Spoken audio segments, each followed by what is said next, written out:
Salut tout le monde, alors bienvenue dans cette nouvelle vidéo. Alors aujourd'hui, cette vidéo est un petit peu particulière parce que, bon, d'abord, ce n'est pas, je fais pas de polémique, d'accord, mais je voulais donc répondre ou disons réagir sur une vidéo que j'ai vue récemment, qu'un ami qui s'appelle Walid, que je salue à travers cette vidéo, m'a fait voir en fait sur une personne qui avait, une personne qui a fait une vidéo où il a présenté le trading comme une activité à proscrire, d'accord, une activité à ne pas, à ne pas, de ne pas continuer avec ça, d'accord.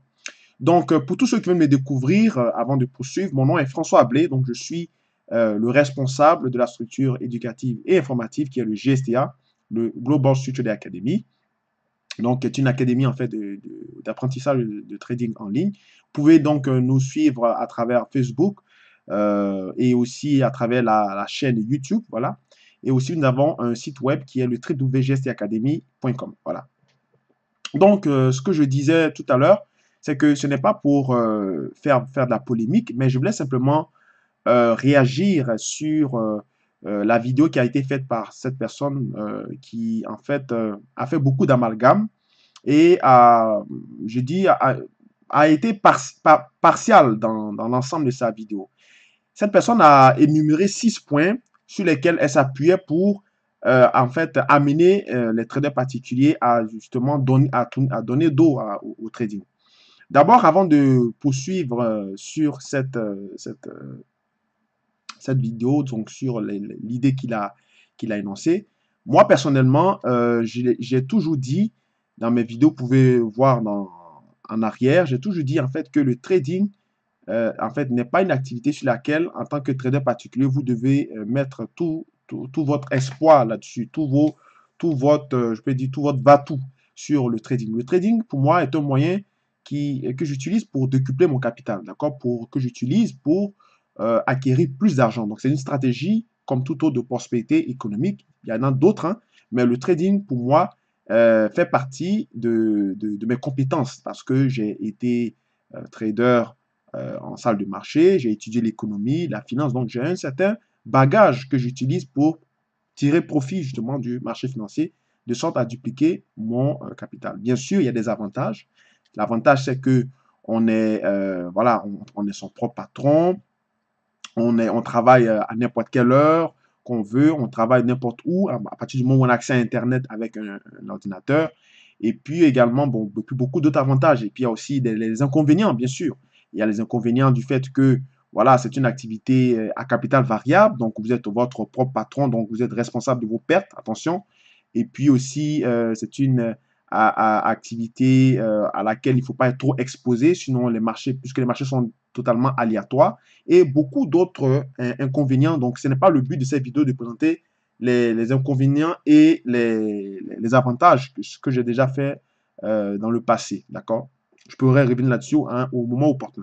Mais ce que je voulais d'abord mentionner, c'est que dans cette vidéo de cette personne qui a littéralement, je peux dire, dénigré le trading, il n'a pas été de façon, il n'a pas été de façon, comment je peux dire, objectif.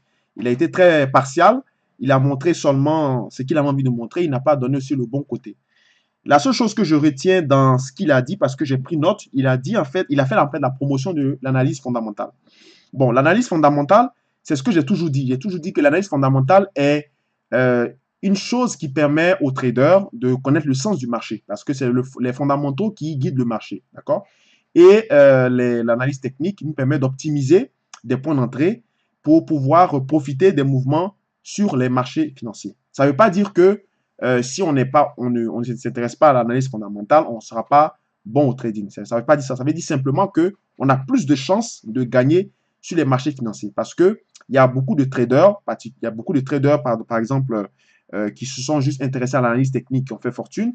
Il y a aussi uniquement des traders d'analyse fondamentale qui ont aussi gagné beaucoup d'argent sur les marchés financiers. Donc, il y a des cas, hein, et parmi vous, je sais que la plupart d'entre vous, vous êtes souvent très très bon en analyse technique, surtout du côté des particuliers, mais l'analyse fondamentale souvent est un peu difficile. Voilà pourquoi, avec des écoles comme GSTA et aussi Run Finance Conseil et tout ça, e-learning. Vous pouvez apprendre les fondamentaux et puis être très bon sur les marchés financiers. Vous avez aussi des IVT et tout ça. Donc, sur ce côté-là, je suis d'accord avec lui. Il a parlé de l'analyse fondamentale. L'analyse fondamentale a plusieurs sortes, d'accord, a plusieurs sortes. Elle a l'étude des macros et de la macroéconomie, ce qui est ma spécialité. Donc, je suis en fait un macro trader, comme on dit dans le jargon. Et il y a aussi l'analyse fondamentale du côté des actions, c'est-à-dire étudier les états financiers d'une compagnie, savoir ce qu'on appelle souvent le ratio price earning, savoir la capitalisation, donc investir sur la compagnie en termes de croissance, d'accord, en termes de croissance durable. Donc, on ne devient pas, on n'est plus un trader, c'est ça, c'est plutôt un côté investisseur. Donc, on devient un shareholder, c'est-à-dire qu'on détient des titres de participation de la compagnie. Donc, ça, ce sont des choses que, par exemple, Warren Buffett, lui, c'est pas un trader, c'est un investisseur. Ce sont des choses qu'il a fait et il est devenu, bien sûr, multimilliardaire. Donc, ce sont des genres de choses que on peut s'intéresser et que l'analyse fondamentale, justement, nous permet de réaliser ces choses-là. Maintenant, allons-y maintenant sur ce qu'il a dit. Il a noté 6 points et parmi les 6 points, le premier, il a dit inspirez-vous des professionnels. Évidemment, quand on veut devenir trader ou bien quand on veut faire du trading, il ne faut pas bien sûr se mettre avec des gens qui en fait qui ne veulent que vous vendre bien sûr des formations. Il faut des professionnels. C'est comment on fait pour reconnaître un professionnel? Mais c'est d'abord ce qu'il fait, d'accord? C'est donc comment il trade, comment il transige. Et aussi, c'est d'abord aussi son parcours, son bagage. Donc, c'est un ensemble d'outils. Donc, par exemple, voilà, je prends l'exemple de IVT, par exemple, avec Rodolphe Stéphane. Lui, c'est un trader français qui est reconnu. Il a tradé pour beaucoup de personnes et lui-même, il montre ses résultats. On voit ce qu'il est capable de faire. Vous avez aussi Asif Issoufali de Run Finance Conseil qui est aussi très très bon sur les DAX aussi, on voit ses résultats. Vous avez aussi, vous me voyez aussi effectivement avec les résultats que je poste souvent sur mon track record est visible. Vous voyez également les émissions que j'anime, les rubriques dans lesquelles j'interviens. Donc, ce sont ce genre de personnes que vous devez être suivis, vous devez être entouré. Donc, quand on parle de professionnel, attention, il ne faut pas faire l'amalgame parce que lui, il a fait un amalgame. Il a parlé de professionnel dans les salles de marché. Mais le problème, c'est qu'il n'y a pas de trader en salle de marché qui forme des traders particuliers à devenir des traders. Vous comprenez? Donc, il est très difficile. Bon, des gens comme moi, ce sont des cas un petit peu isolés. Moi, j'ai travaillé en salle de marché et aujourd'hui, je donne des formations en ligne à des traders particuliers. Mais des gens comme moi, il n'y en a pas beaucoup. Parce que la plupart des traders professionnels dans la salle de marché, justement, n'ont pas le même raisonnement qu'un professionnel, qu'un particulier. Il n'utilise pas les mêmes outils qu'un particulier. Il est vraiment dans un milieu professionnel avec des outils hyper spécialisés, d'accord? Et c'est difficile, en fait, pour ces personnes-là d'enseigner le trading à des particuliers. Alors que moi, avant de devenir professionnel, j'ai été d'abord particulier. Donc, je connais le problème des traders particuliers, vous comprenez? Donc, c'est ce genre de personnes-là que vous devez suivre.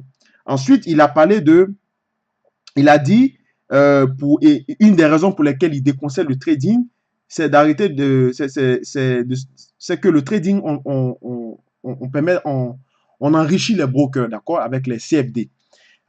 Voilà pourquoi je disais toujours, souvent dans mes vidéos, que quand vous voyez, quand je fais des formations, quand je fais justement des vidéos, je déconseille souvent aux gens de trader certains produits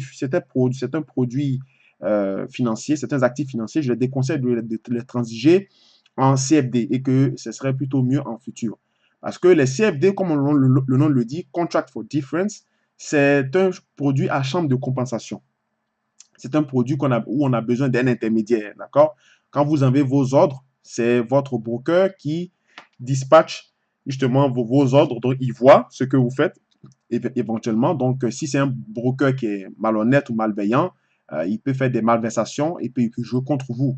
D'accord? Donc, c'est ça l'inconvénient d'être avec intermédiaire. Alors que quand on travaille avec les marchés futurs, lorsque vous envoyez votre ordre, il ne passe pas par aucun intermédiaire. Il passe par un chemin, par un flux de données. Il s'en va directement à la place du marché centralisé, donc ce qu'on appelle les data. D'accord? Donc, chaque trader futur a accès à ce qu'on a, à les places de marché boursiers qu'on appelle le CBOT, le CME, le Eurex et tout ça. Donc, ces places de marché où sont cotés les produits qu'il transige, lorsqu'il envoie son ordre, l'ordre est replicable et on peut suivre, c'est tracké, on peut suivre justement l'ordre. Et si l'ordre n'a pas été justement exécuté, il peut appeler justement à la place de marché. Il y a un service client qui est là ou un support technique pour pouvoir voir quel a été le problème. Donc, les CFD, en fait, c'est un produit qui est destiné aux particuliers pour ceux qui n'ont pas les moyens et qui veulent apprendre à gagner sur les marchés financiers. Ça peut être aussi un outil pour sauver de l'argent, pour épargner. Hein. On voit souvent des traders professionnels qui ont, comme par exemple Benoît Rousseau, qui est un excellent scalper, qui utilise par exemple les CFD pour travailler sur des produits financiers pour économiser un peu. Parce que si vous voulez travailler sur le DAX en futur, ça demande beaucoup d'argent parce que c'est un compte, ça requiert des comptes à marge. Donc, vous avez besoin d'avoir beaucoup de capitaux. Donc, avec les CFD, l'inconvénient particulier des CFD, c'est on peut morceler, hein, on peut diviser en termes de lot ces positions. Donc, ça revient à moins cher, d'accord? Comparativement au DAX, qui a un prix unitaire en termes de contrat, d'accord? Et le contrat est relié avec le nombre avec la marge qui est requise, qui sert en fait à immobiliser votre argent pour pouvoir transiger sur les marchés financiers. C'est des outils qui sont assez avancés, assez pour les traders expérimentés. Donc, ça requiert en fait beaucoup d'expérience, beaucoup d'argent aussi. Et puis, voilà, et puis il faut avoir une certaine dextérité. Donc, les marchés futurs ne sont pas souvent destinés à des traders particuliers. Je sais qu'aujourd'hui, on a la possibilité de travailler en mini-contrat. Donc, ça veut dire qu'au lieu même de passer sur les CFD, vous pouvez ouvrir un compte de futur avec 1000 $, 2000 $, 3000 $ pour travailler en mini-contrat.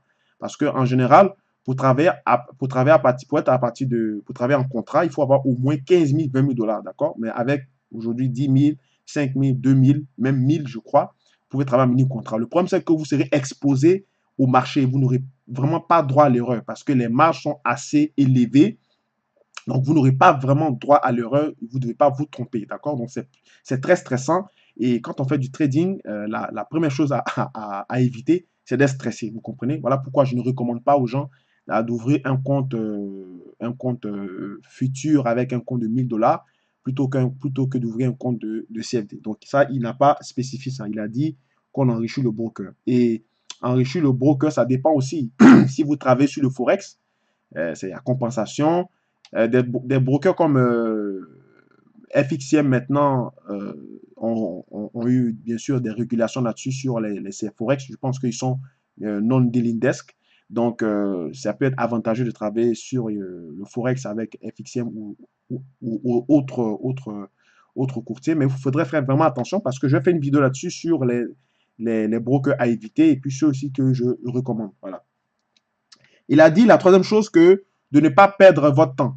Encore une fois de plus, c'est une erreur de parler ainsi parce que quand on est sur les marchés, on ne perd pas son temps. Vous comprenez? Il a dit que parce que quand on fait du trading, il faut être exposé tous les jours devant les écrans, ce qui est absolument faux. Vous me voyez, moi je n'ai pas seulement, le trading n'est pas seulement mon activité. Le trading représente à peu près 25 voire 30% de mon revenu. Je ne suis pas tous les jours rivé devant les marchés, j'ai d'autres activités à côté. Donc, je fais mes analyses les soirs, les matins quand j'ai le temps, je travaille. Et j'ai dit une chose qui est très importante que vous devez retenir, c'est que vous n'avez pas besoin de passer 15 heures, 20 heures devant un écran. D'ailleurs, ce n'est même pas recommandable et vous allez vous brûler pour finir. Vous devez simplement travailler de façon méthodique et graduelle.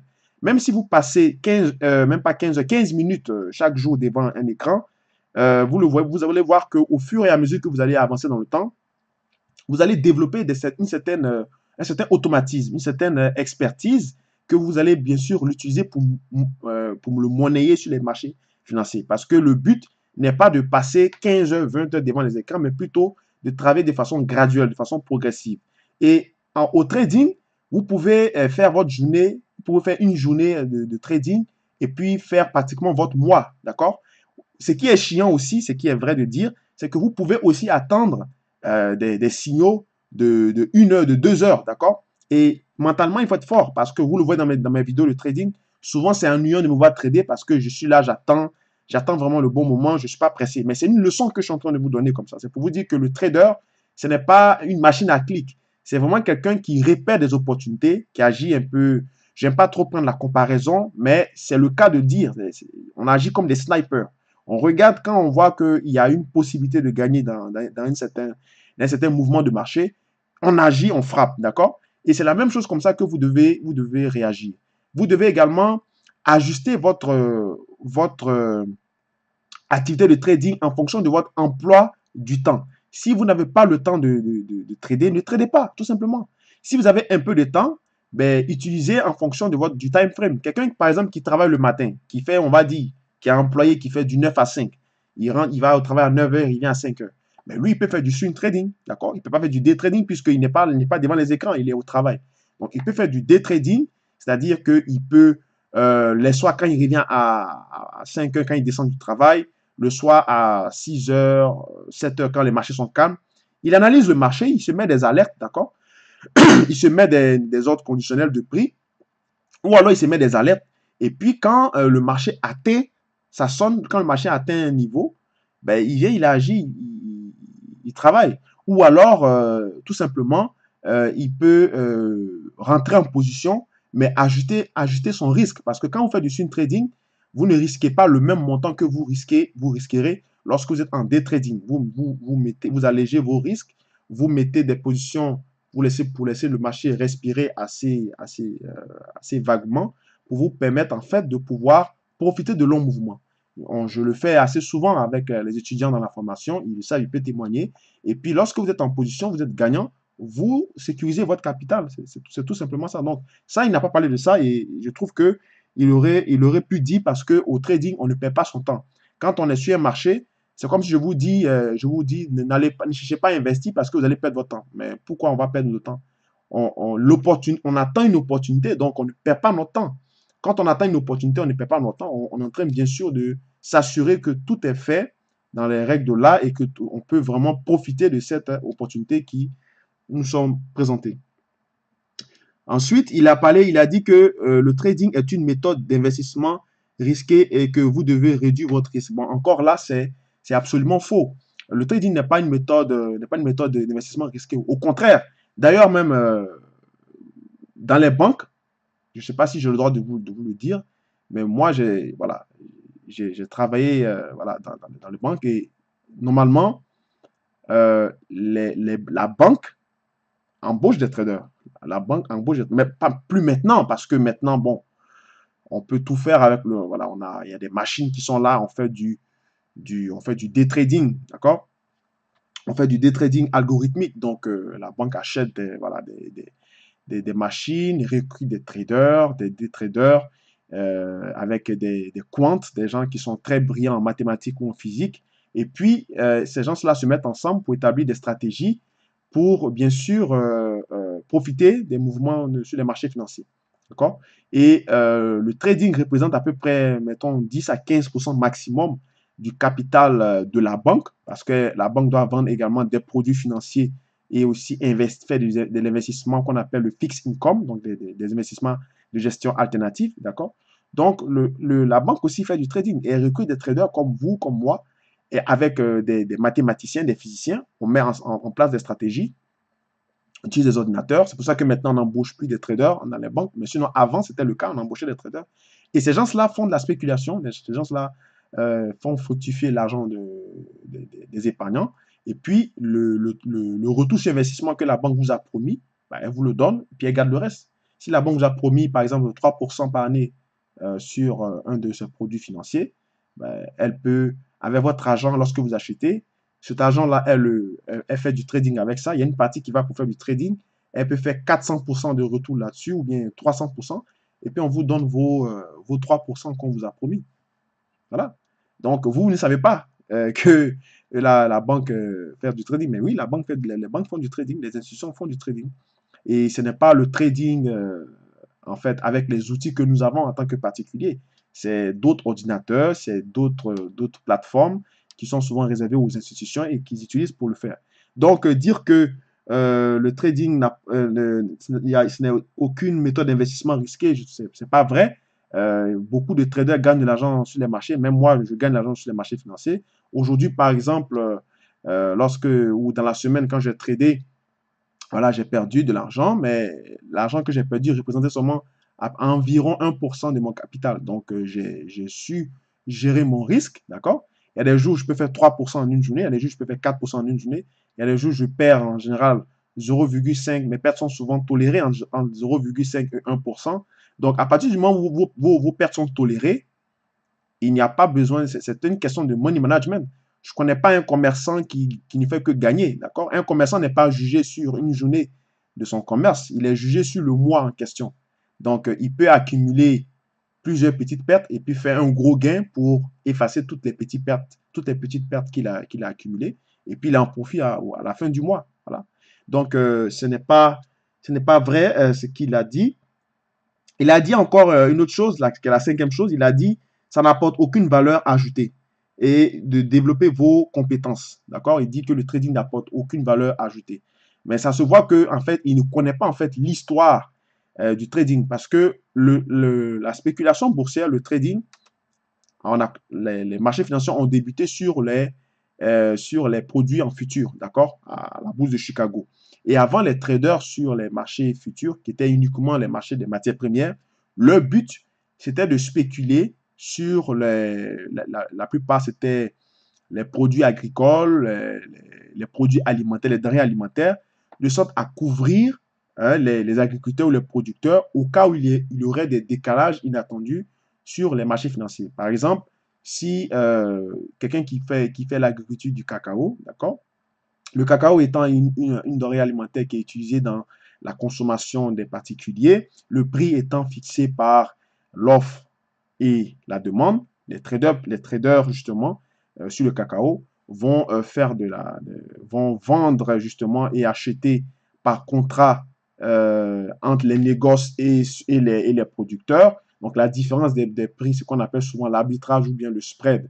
Ils font le trading là-dessus, ils jouent sur les petites variations. Mais l'argent qu'ils gagnent est stocké dans un fonds pour stabiliser les fluctuations du prix mondial de l'offre et de la demande qui est fixée naturellement et par le marché par conséquent. Ça permet donc de couvrir, de protéger les producteurs et aussi ceux qui sont bien sûr dans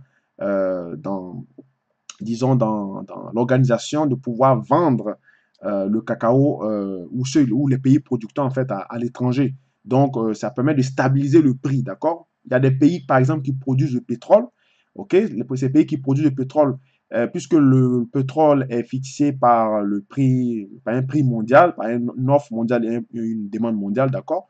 Et si ce pays-là produit le pétrole, il y a un certain niveau de prix auquel elle fera forcément profit.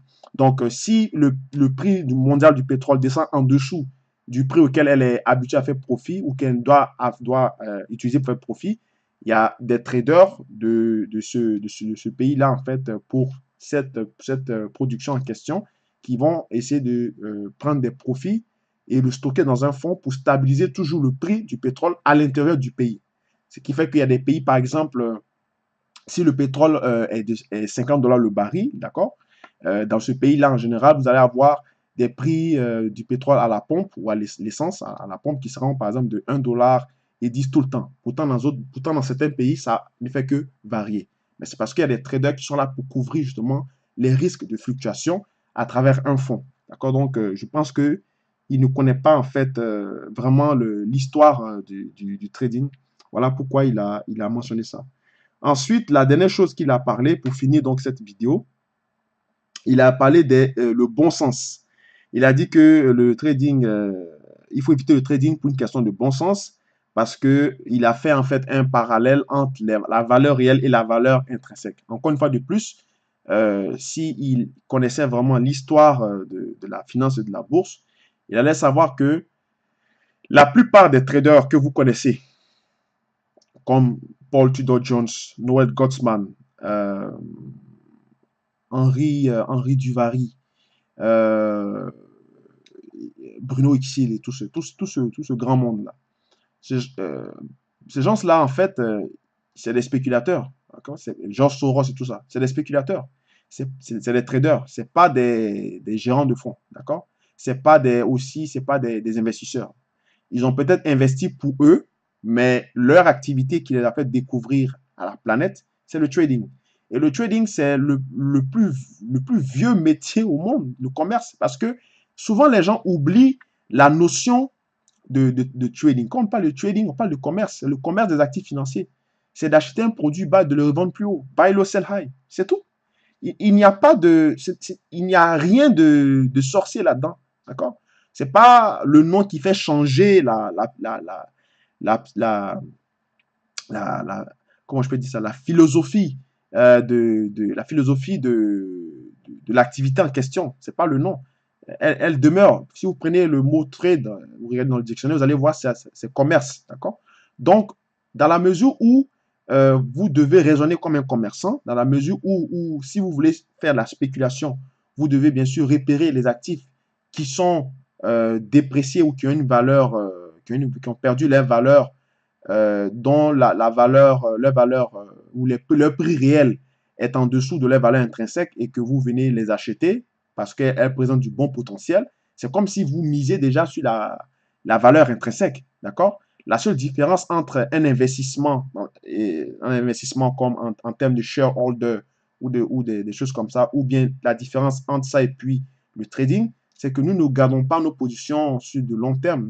Nous c'est comme un commerçant qui s'en va chercher des produits chez son grossiste et puis ça va le revendre le même jour et puis c'est fini. Il ne stocke pas le produit dans sa boutique en question, d'accord, pour le vendre de façon par manche, d'accord. Et c'est la même chose avec justement les, les actions, d'accord. Warren Buffett, en 1980-85, il savait que Gillette allait faire partie de la consommation des Américains. Il savait également que dans les années 70, le Coca-Cola allait faire partie aussi de l'alimentation des Américains. Et comme il le dit dans son livre, il dit, j'investis sur les choses qui ont une valeur intrinsèque forte. D'accord? J'investis dans quelque chose que je crois. Voilà.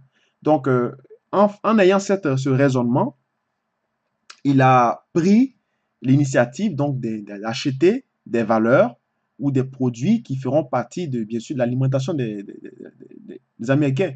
Heinz, donc le ketchup et la moutarde, les produits d'assurance, Ford, les voitures et tout ça. Donc, ce sont des choses qui sont consommées. Donc, il savait que forcément, cet investissement, peut-être pas sur le jour où il investit, ou bien il savait que c'est sur le long terme qu'il visait. Donc, forcément, au départ, il n'allait pas être nécessairement en profit, mais sur les 20, 30 prochaines années qui arrivaient, il allait forcément gagner. Il savait qu'il allait forcément gagner de l'argent. Il a été patient, d'accord? Et c'est ce qui s'est passé. Donc, s'il était dans une optique, par exemple, de day trading, il allait attendre, par exemple, les phases de marché où le prix, où il y a la volatilité, et puis quand il y a beaucoup de fluctuations, il achète, il attend un point bas, il achète, et puis le revend au plus haut, puis c'est fini, puis il sort du marché, basta, d'accord? Donc, de façon générale, je trouvais que la vidéo qui a été faite n'a pas été vraiment bien faite. Ça a été une. Il a vraiment. Je pense que peut-être qu'il a. On sentait peut-être il a un a priori sur le trading, mais le trading, personnellement, c'est une activité que je recommande à tout le monde. Seulement, c'est que vous devez savoir que le trading, comme je l'ai dit, à long terme, il ne faut pas miser sur le trading à long terme. Il faut juste l'utiliser pour décupler vos capitaux, pour utiliser votre argent pour le décupler, justement, pour faire grossir votre pouvoir d'achat. Et puis après, d'utiliser cet argent-là pour faire d'autres réalisations. D'accord? Parce qu'on est on est dans une activité à capital variable. Donc, on ne peut pas se fier là-dessus pour avoir pratiquement les mêmes montants. Les montants sont variables. Aujourd'hui, vous pouvez gagner 3 fois vos capitaux, puis demain, vous pouvez perdre 2 fois vos capitaux, 2% de vos capitaux, d'accord? Donc, ce sont voilà, des up and down. Vous devez également avoir aussi un capital conséquent. Si vous entendez, par exemple, extrait du marché des montants qui vont vous aider, bien sûr, à arrondir vos fins de mois ou bien à vivre, mais définitivement, ce n'est pas quelque chose sur lequel vous devez vous concentrer. Mais c'est une activité qui se fait et voilà, moi, qui m'a aidé dans beaucoup de choses, d'accord? Et puis, en tant qu'entrepreneur, vous devez bien sûr avoir une vision, vous devez Ça va gérer votre argent, vos capitaux, et non pas tomber dans ce piège-là de, voilà, de pouvoir dilapider votre argent et puis à faire ce que souvent ils appellent le lifestyle et tout ça. Vous devez vraiment être assez pointilleux là-dessus. Voilà. Et pour finir, il a dit également que l'analyse technique n'apporte rien plutôt qu'à l'analyse fondamentale, ce qui est absolument faux. D'accord? L'analyse technique apporte beaucoup à l'analyse fondamentale. L'analyse fondamentale ne suffit pas en bourse. Et l'analyse technique également ne suffit pas en bourse. Je veux dire, le trading, c'est le seul métier au monde, selon moi, où on utilise toutes les compétences. D'accord? Il faut être bon mathématicien, bon statisticien, il faut être bon philosophe, il faut être bon en géopolitique, il faut avoir une lecture assez particulière sur l'histoire, sur la politique, sur l'économie. C'est un tout. C'est pour ça que c'est un métier où, en fait, on ne finit jamais d'apprendre. C'est un métier où on apprend tout le temps, d'accord? C'est un perpétuel apprentissage. Donc, du coup, il n'y a pas une école ou de pensée, ou bien il n'y a pas un domaine particulier qui prime sur un autre, d'accord? Toutes les choses qui vous entourent, qui vous permettront de gagner de l'argent, ça doit vous servir pour justement. Et c'est pour ça qu'en bourse, je le dis souvent que la plupart des gens qui gagnent en bourse, ce pas des génies. Ce sont des personnes qui détiennent des détails sur des informations que vous n'avez pas. Et c'est là-dessus qu'ils capitalisent pour gagner en bourse. C'est ce qu'on a appelé l'asymétrie d'information. Donc, l'asymétrie d'information, c'est quand deux parties, et parmi les deux parties, il y a un qui n'a pas le même niveau d'information qu'un autre. D'accord? C'est exactement ça qui se passe en bourse. C'est l'asymétrie d'information. Parce que si tout le monde savait les mêmes informations, il ne se passerait rien. D'accord? Quand moi, je regarde mon graphe, souvent, il y a le marché décale. Je ne sais pas pourquoi le marché décale. C'est après coup que on m'a dit, ah non, il y a telle personne qui intervenait en bourse. D'accord? Donc, si j'avais cette information, je saurais a priori que le marché risque de décaler. Donc, j'allais être prêt. Et quand je vois que le marché décale net, je vais dans le sens du marché. Voilà pourquoi les institutionnels, ce sont eux qui font le marché, ils ont toujours une avance sur nous. D'accord? Et les produits financiers ou bien le style de trading ou le style d'investissement fondamental dont la personne qui a fait la vidéo dont a fait la promotion, c'est absolument, je vais dire, c'est absolument hors de portée des particuliers. D'accord? Les particuliers ont leur système ont leurs outils de travail. Eh bien, les professionnels ou les institutionnels ont d'autres outils plus spécialisés, plus avancés, qui sont hors de portée en termes, bien sûr, de la complexité de leur compréhension, en termes aussi du coût pour s'acquérir ces outils-là. Donc, vraiment, ça n'a pas été bien fait. Il a vraiment juste, je crois, il a voulu peut-être se venger, peut-être il a eu une mauvaise expérience avec le trading, donc il a fait cette vidéo. Mais ne vous inquiétez pas, le trading est une activité comme toute une autre. Il suffit d'être bien encadré, d'être bien entouré, de prendre voilà, de prendre des formations chez des gens voilà, qui vivent le trading et qui savent trader et qui vont vous montrer comment faire. Au GSTA, il y a Run Finance Conseil de e-learning, encore une fois de plus. Vous avez IBT, DMT, voilà, il y a beaucoup d'écoles qui sont là, qui apprennent aux gens à gagner de l'argent sur les marchés financiers. Et non pas aller chercher des formations automatisées avec des PowerPoint et des vidéos où on vous donne et puis comme des recettes miracles. Ça ne marche pas comme ça. Si c'était comme ça, ce serait trop facile. Tout le monde serait bien sûr devenu heureusement riche. Alors voilà, merci donc pour d'avoir suivi cette émission. Donc je crois que j'ai fait le tour donc des points que cette personne là je ne vais pas dire le nom mais de FB, voilà, on va l'appeler FB a fait. Et je remercie mon ami Walid qui m'a envoyé donc la vidéo et j'ai vu. Donc partagez la vidéo, likez-la pour booster les audiences et puis ben on se retrouve la prochaine fois pour d'autres vidéos. Allez, au revoir.